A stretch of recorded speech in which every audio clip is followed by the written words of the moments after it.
ప్రాజెక్టుల్లోకి గోదావరి కృష్ణమ్మ పరవళ్లు కొనసాగుతున్నాయి. శ్రీరామ్ సాగర్ నుంచి భద్రాచలం వరకు గోదావరి, జోరాల నుంచి పులిచింతల వరకు కృష్ణమ్మ పరవళ్లు తొక్కుతోంది. ప్రాజెక్టులు, జలాశయాలన్నీ పూర్తిగా నిండిపోయి లక్షల క్యూసెక్కులు దిగువకు పరుగులు తీస్తున్నాయి.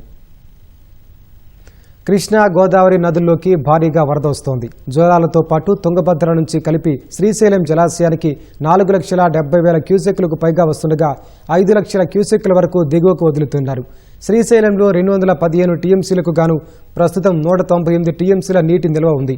నాగార్జున సాగర్లో 4,85,000 క్యూసెక్కుల ఇన్ఫ్లో కొనసాగుతుండగా 26 గేట్లెత్తి 4,74,000 క్యూసెక్కులను దిగువకు వదులుతున్నారు. 312 టీఎంసీలకు గాను ఇప్పుడు 293 టీఎంసీలకు పైగా నీరుంది. ఎగువ నుంచి 3,71,000 క్యూసెక్కులకు పైగా ఇన్ఫ్లో ఉండగా దాదాపు 4 లక్షల క్యూసెక్కుల వరకు దిగువకు విడుదల చేస్తున్నారు. పులిచింతల్లో 45 టీఎంసీలకు గాను ప్రస్తుతం 32 టీఎంసీలకు పైగా నీరుంది. 4,20,000 క్యూసెక్కులకు పైగా ఎగువ నుంచి ప్రవాహం ఉండగా 4,80,000కు పైగా క్యూసెక్కులను కిందికి వదులుతున్నారు.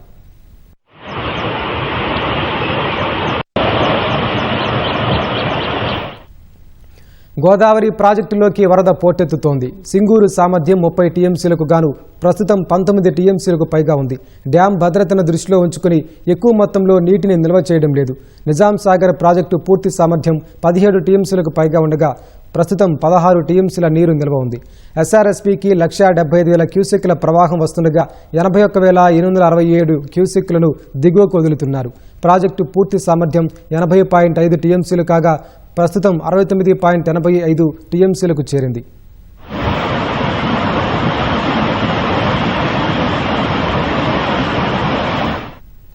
పెద్దపల్లి జిల్లాలోని శ్రీపాద ఎల్లంపల్లి ప్రాజెక్టుకు వరద పోటెత్తుతోంది.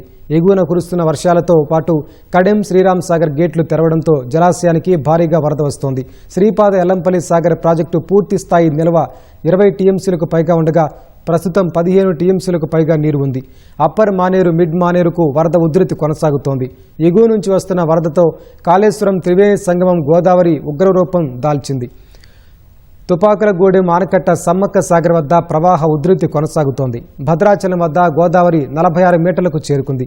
అధికారులు మొదటి ప్రమాద హెచ్చరికను కొనసాగిస్తున్నారు. పరివాహక ప్రాంత ప్రజలు అప్రమత్తంగా ఉండాలని అధికారులు హెచ్చరించారు.